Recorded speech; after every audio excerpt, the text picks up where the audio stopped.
दोस्तों, किसी के भी मन की बातें जानने के लिए 3 तरीके होते हैं, लेकिन इन तीनों तरीकों को समझना अति आवश्यक है। यदि आप इन तीनों तरीकों को समझ लेते हैं तो आप किसी के भी मन की बातें बड़ी ही आसानी से जान सकते हैं, समझ सकते हैं। तो चलिए इसे एक बुद्ध कहानी के माध्यम से समझते हैं कि किस तरह से आप दूसरों की मन की बातें जान सकते हैं। उस गांव में 2 भाई रहा करते थे। बड़ा भाई अंधा था, जिसके कारण वो हमेशा घर पर ही बैठा रहता था, और छोटा भाई खेती किया करता था। लेकिन खेतों में अधिक जानवर आने से पूरी फसलें नष्ट हो जाती थीं, जिस कारण छोटा भाई बहुत परेशान हो चुका था। तभी उसे एक तरकीब सूझी। एक दिन उसने सोचा, खेतों में से इन जानवरों को भगाने के लिए क्यों ना मैं अपने बड़े भाई की मदद लूं। वैसे भी बड़े भैया अंधे हैं, अगर वह खेत में बैठे रहेंगे और जानवरों की आहट आने पर वह उन्हें जोर से चिल्लाकर भगा सकते हैं, जिससे हमारी फसलें बच सकती हैं। इसलिए उन्हें मैं खेत में बिठा देता हूं। ये सब सोच विचार करने के बाद उसने अपने खेत में ही एक छोटी सी झोपड़ी तैयार की और अपने अंधे भाई को उस खेत में बैठा दिया और उनसे कहा, भैया, यदि कोई जानवर की आहट आपको सुनाई दे तो आप जोर जोर से चिल्लाना। यह सुनकर वह जानवर यहां से भाग जाएंगे और हमारी फसलें नष्ट होने से बच जाएगी। बड़ा भाई अपने छोटे भाई की बात मान लेता है और वो उस दिन से खेत में ही रहना शुरू कर देता है। जब भी किसी जानवर की आहट उसे सुनाई देती तो वो तुरंत जोर जोर से चिल्लाना शुरू कर देता, जिससे वह जानवर उसके खेतों से भाग जाते। ऐसा करते करते कई दिन बीत चुके थे। तभी एक दिन उसके खेत में एक हिरण भागता हुआ आता है और वह खेत के बांध को तोड़कर वहां से भाग गया। लेकिन उसी हिरण का पीछा करते हुए एक राजा भी उस खेत में आ पहुंचा। तभी राजा की नजर उस अंधे भाई पर पड़ती है। राजा उस व्यक्ति से कहता है, देखो, मैं यहां पर एक जानवर का पीछा करते हुए आया हूं, क्या तुमने उस जानवर को यहां पर देखा है? इस पर वो व्यक्ति कहता है, हे राजन, मैं तो अंधा हूं, मैं भला किसी जानवर को कैसे देख सकता हूं? लेकिन मैं आपको इतना जरूर बता सकता हूं कि जो जानवर मेरे खेतों से होकर भागा है वह आपके लायक नहीं है। आप उसके पीछे अपना समय यूं ही व्यस्त कर रहे हैं। राजा उस अंधे व्यक्ति की बात सुनकर बड़ा अचरज में पड़ गया। वो ये सोचने लगा कि आखिर यह तो अंधा है, फिर इसे कैसे पता कि जिस हिरण को मैं तलाश रहा हूं वह हिरण मेरे लायक है ही नहीं? यह अंधा व्यक्ति मुझे कैसे बता सकता है? तभी राजा उस अंधे व्यक्ति से कहता है, कहीं तुम मुझसे झूठ तो नहीं कह रहे हो? एक तरफ तुम ये कहते हो कि तुम अंधे हो और दूसरी तरफ तुम ये भी कह रहे हो कि जो जानवर यहां से भागा है वो मेरे लायक नहीं है। इस पर वो अंधा व्यक्ति कहता है, हे राजन, जिसे आप एक हिरण समझ रहे हैं, असल में वह एक हिरण नहीं है, बल्कि एक हिरणी है, और वह भी गर्भवती है। और जहां तक मुझे ज्ञान है, मैंने कभी किसी राजा को किसी गर्भवती हिरणी का शिकार करते हुए नहीं सुना है, और इसी कारण मैं आपसे ये कह रहा हूं। ये सुनकर राजा और भी अचरज में पड़ गया। वो ये सोचने लगा कि आखिर ये अंधा आदमी ये कैसे जान सकता है कि वो हिरनी है और गर्भवती है। राजा कुछ देर सोच विचार करने के बाद अपने सेनापति से कहता है, सेनापति जी, मुझे वो जानवर जिंदा चाहिए, क्योंकि मुझे यह पता करना है क्या वो हिरनी है और क्या वह गर्भवती है, क्योंकि यह अंधा आदमी बहुत विश्वास के साथ कह रहा है और मुझे इस बात की पुष्टि करनी है। यदि वह हिरनी हुई और गर्भवती हुई तो वह हमारे शिकार के लायक नहीं है, क्योंकि हम तो एक हिरण का पीछा कर रहे थे। इसीलिए जाओ और पता करो कि क्या वो हिरनी है। सेनापति राजा से आज्ञा लेकर आगे की ओर बढ़ चलता है, और कुछ देर बाद जब वह वापस लौट कर आता है तो वह राजा को कहता है, हे राजन, इस अंधे आदमी ने जो भी बातें कही हैं वो बिल्कुल सही है। वो एक हिरनी ही है और वह गर्भवती भी है। यह सुनकर राजा आश्चर्यचकित रह गया। उसे समझ नहीं आ रहा था कि आखिर अंधा आदमी कैसे पता कर सकता है कि वह जानवर एक हिरनी है और तो और वह गर्भवती है। भला एक अंधा आदमी ये कैसे देख सकता है, ये कैसे जान सकता है? आखिर इससे ये कैसे पता चला? ऐसे कई सारे प्रश्न अब राजा के मन में उमड़ने लगे। अब राजा ने यह ठान लिया था कि मुझे इस बात की तह तक पहुंचना ही है कि आखिर ये अंधा आदमी कैसे जानता है कि वह जानवर एक हिरनी है। ये सोचकर राजा उस अंधे आदमी के पास जाता है और उस अंधे आदमी से कहता है, देखो, मैं ये तो नहीं जानता कि तुम सचमुच अंधे हो या नहीं, लेकिन मैं तुमसे एक बात जानने आया हूं। क्या तुम मेरे प्रश्न का सही सही जवाब दोगे? इस पर अंधा व्यक्ति कहता है, हे राजन, आप जो कुछ पूछना चाहते हैं मुझसे पूछ सकते हैं, मैं आपको बिल्कुल सच सच जवाब दूंगा। इस पर राजा कहता है, देखो, एक तो तुम कहते हो कि तुम अंधे हो और दूसरी तरफ तुमने यह बता दिया कि जिस जानवर का पीछा मैं कर रहा हूं वह एक हिरणी है, और तो और वह गर्भवती भी है। आखिर तुम्हें यह कैसे पता चला? तुम्हारे खेत में और भी तो जानवर आते होंगे, और भी तो जानवर यहां से गुजरते होंगे, फिर तुमने यह कैसे अंदाजा लगाया? तभी वह अंधा व्यक्ति राजा से कहता है, हे राजन, आप जिस हिरनी का पीछा कर रहे थे वही हिरनी जब मेरे खेत में आई, उसकी रफ्तार और उसके भागने की आहट से मुझे यह एहसास हो चुका था कि यह एक हिरनी है, और मेरे खेत की जो बांध है वह बहुत छोटी है, उसकी ऊंचाई ज्यादा नहीं है। यदि कोई हिरण होता तो उस बांध को बड़ी आसानी से लांघ जाता, लेकिन वह हिरनी इस बांध को तोड़कर भागी है, और यदि वह इस बांध को छलांग लगाकर पार करने का प्रयास करती तो इससे उसके बच्चे को खतरा होता। और इसी बात से मैंने ये पता लगा लिया कि वह गर्भवती है, इस कारण वह ज्यादा ऊंची छलांग ना लगाकर मेरे खेत की बांध को तोड़ते हुए भाग गए। इस पर राजा के मन में एक और प्रश्न उठा। राजा ने कहा, किंतु तुम्हें कैसे पता चला कि वह एक हिरनी ही है? और भी तो कोई जानवर यहां पर आ सकते हैं। इस पर वह अंधा व्यक्ति कहता है राजन, मैं पूरा दिन सुबह शाम यहीं पर बैठा रहता हूं और मेरी सुनने की शक्ति बहुत तेज है। मैं ये भांप जाता हूं कि कौन सा जानवर मेरे खेत में आया है, और उसी के आधार पर मैं जोर जोर से चिल्लाता हूं ताकि वो मेरे खेत से भाग जाए और मेरे खेत की फसलों को नष्ट ना कर पाए। राजा उस अंधे आदमी का यह जवाब सुनकर पूरी तरह से संतुष्ट हो चुका था। वह मन ही मन यह सोच रहा था कि आदमी भले ही अंधा हो, लेकिन यह तो बड़ा ज्ञानी मालूम पड़ता है। इस आदमी से कुछ ना कुछ तो काम निकलवाना ही चाहिए। राजमहल पहुंचते ही राजा उस अंधे व्यक्ति से कहता है, आप तो बड़े ज्ञानी व्यक्ति हैं, आपको किसी भी बात का पता बड़ी आसानी से चल जाता है। आज मैंने आपको यहां पर इसलिए बुलाया है क्योंकि मैं आपसे ये जानना चाहता हूं कि मेरी पत्नी पतिव्रता है या नहीं। इस पर वो अंधा व्यक्ति कहता है, हे राजन, यह कैसा प्रश्न हुआ? इस पर राजा कहता है, मैंने आपसे बिल्कुल उचित प्रश्न किया है, मुझे इस प्रश्न का उत्तर दीजिए। इस पर वो अंधा व्यक्ति कहता है, हे राजन, ये सारी बातें जाने दीजिए। आपकी शादी को इतने साल बीत चुके हैं और अब आप ये बात क्यों जानना चाहते हैं? आपके मन में ऐसे प्रश्न क्यों उठ रहे हैं? इस पर राजा जिद करते हुए कहता है, देखिए, आपको मुझे इस प्रश्न का उत्तर तो देना ही होगा। यदि आप मुझे इस प्रश्न का उत्तर नहीं देंगे तो मैं आपको मृत्यु दंड दे दूंगा। राजा के मुख से यह बात सुनकर वह अंधा व्यक्ति कहता है, हे राजन, यदि आप इस प्रश्न का उत्तर चाहते हैं तो उसके लिए आपको मेरा एक काम करना होगा। राजा कहता है, बोलो, मुझे क्या काम करना होगा? इस पर व्यक्ति कहता है, इसके लिए आपकी पत्नी को मेरे साथ कमरे में अकेले छोड़ना होगा।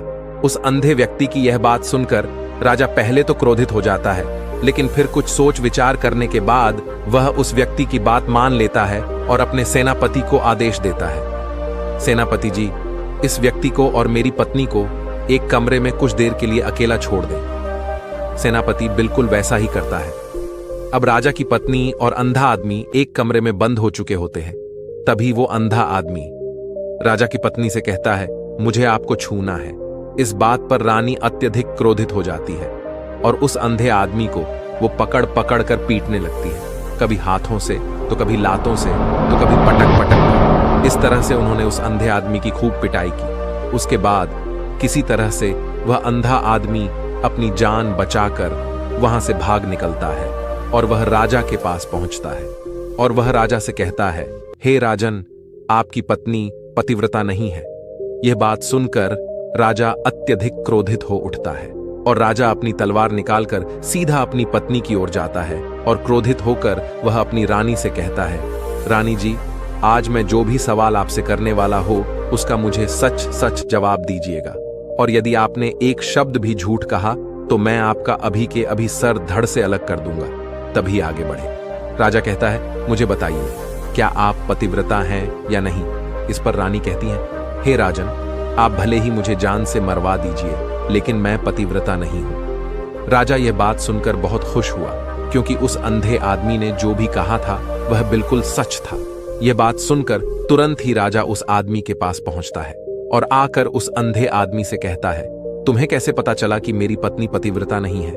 इस पर वह अंधा आदमी कहता है, हे राजन, बड़ी सीधी सी बात है। मैंने तो आपकी पत्नी से बस इतना ही कहा था कि मुझे आपको छूना है, और इस बात पर वह इतना क्रोधित हो उठी कि उन्होंने गुस्से में आकर मुझे लात घूंसों से पीटना शुरू कर दिया। और भला कोई औरत किसी और मर्द को कैसे छू सकती है? लेकिन उन्होंने ना आप देखा न ताव, बस लात घूंसे मुझ पर बरसाने शुरू कर दिए। वह भी तो एक छूना ही हुआ, और एक पतिव्रता नारी कभी भी पराए मर्द को नहीं छूती।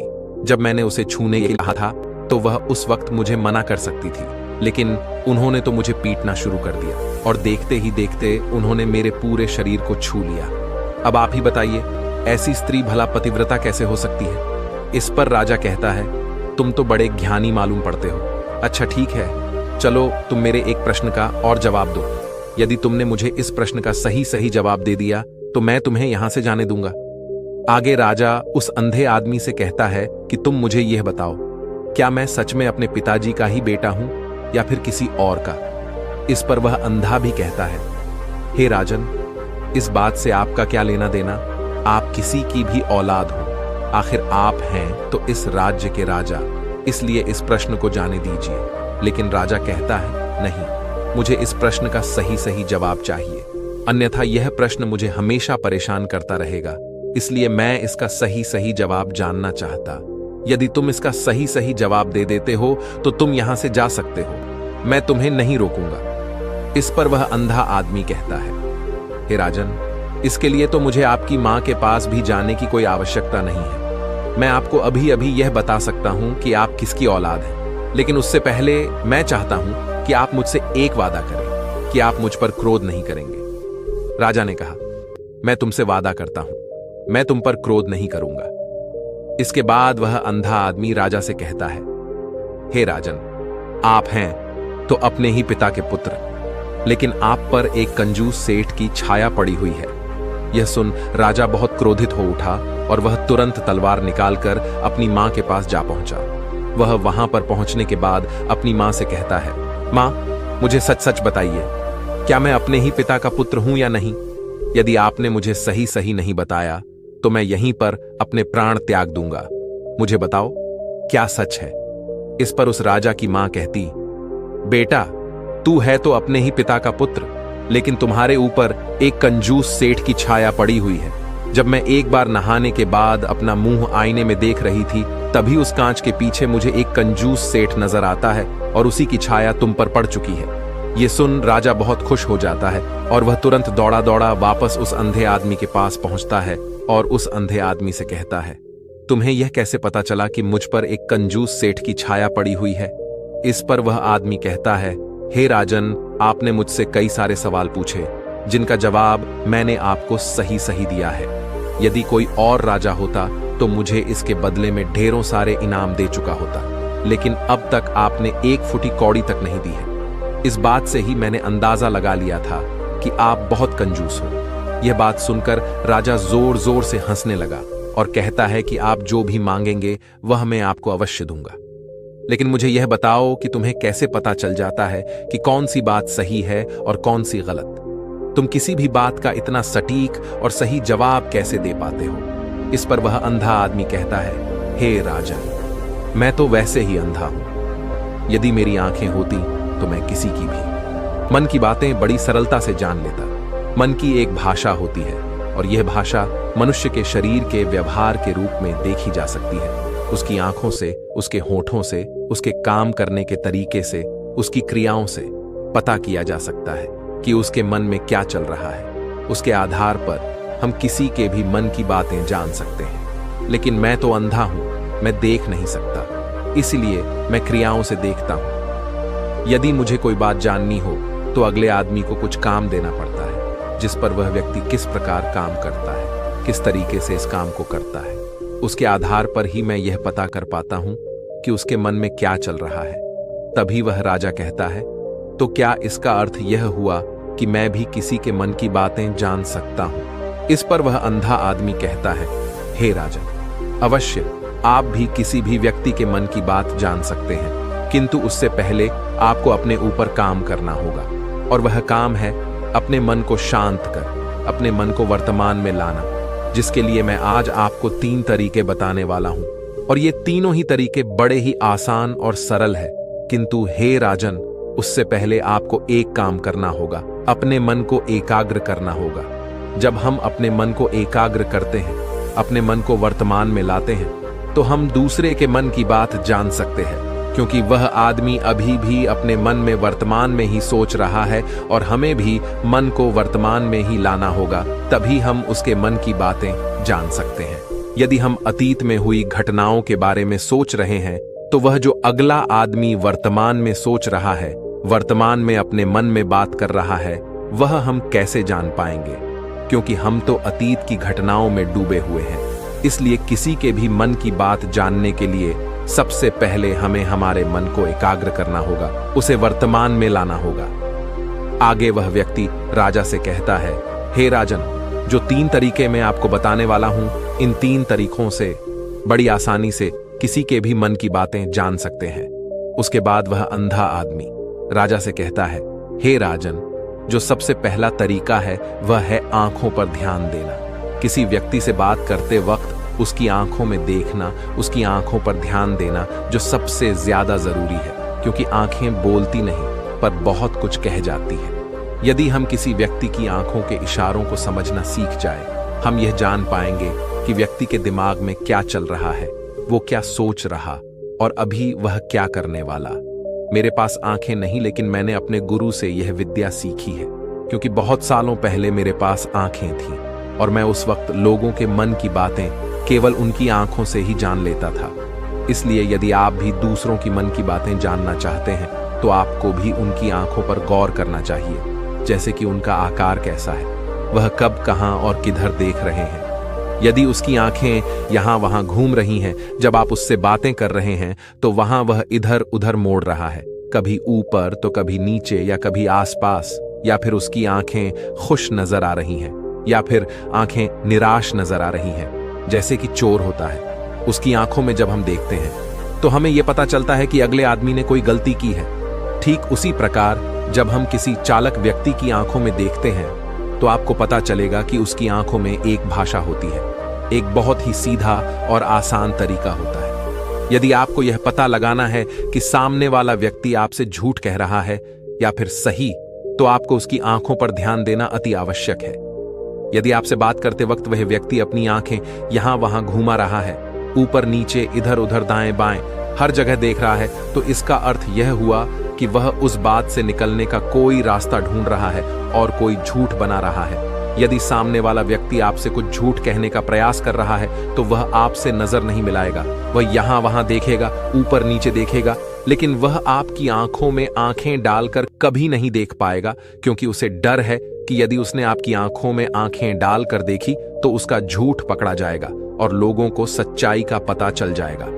और इसी प्रकार कुछ और भी भाषाएं होती हैं। जब आप किसी की आंखों में आंखें डालकर यह देखना शुरू कर देंगे कि उसके हाव भाव क्या है, ठीक उसी प्रकार चेहरे के हाव भाव होते हैं, जिससे हम मन की बातें बड़ी आसानी से समझ सकते हैं, और इन्हें भी समझना बहुत जरूरी है।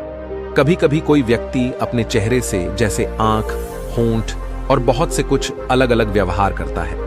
यदि आप किसी व्यक्ति के चेहरे में गौर करेंगे, तो आप आसानी से समझ पाएंगे कि वह व्यक्ति निराश है, जब व्यक्ति बहुत उदास है, या फिर वह बहुत खुश है, या फिर उससे कोई बहुत बड़ा दुख है। वह अपने अंदर क्या महसूस कर रहा है, ये सारी बातें हम उसके चेहरे के हाव भाव से पता कर सकते हैं। फिर चाहे इंसान जुबान से कुछ बोले या ना बोले, लेकिन आप उसके चेहरे से सब कुछ पता कर सकते हैं। आगे व्यक्ति राजा से तीसरा तरीका बताते हुए कहता है, हे राजन, इसी प्रकार तीसरी भाषा भी है, अर्थात तीसरा तरीका भी है, और वह है हाथों के इशारे और शरीर का व्यवहार। मन की बात समझने के लिए हमें हाथ के इशारे और शरीर के व्यवहार को समझना बहुत आवश्यक है। कोई व्यक्ति जब बात करता है, तो आपने देखा होगा कि वो अपने हाथों को हिलाता रहता है, अपने हाथों से इशारा करता रहता है। बातों के साथ साथ अपना शरीर का जो व्यवहार है, अर्थात बॉडी लैंग्वेज, उसका भी पूरा उस व्यक्ति के हाव भाव पर कभी ध्यान ही नहीं पाएंगे, और ना ही आप कभी यह समझ पाएंगे कि आखिर उस व्यक्ति के मन में क्या चल रहा है, वह क्या सोच रहा है। आपने देखा होगा कि ऐसे कई बड़े संत महात्मा हैं जो बड़ी ही शांति से आपको देखते हैं और आपको देखकर ही यह बता देते हैं कि आपके मन में क्या चल रहा है, आप उनसे क्या जानने आए हैं। और इसका सबसे बड़ा प्रमुख कारण यही है कि वह आपको पढ़ सकते हैं, आपको समझ सकते हैं, आपकी मन की बातें जान सकते हैं, क्योंकि उनका मन एकाग्र है, शांत है, और यही कारण है कि वह आपके मन की बातें बड़ी सरलता से समझ जाते हैं।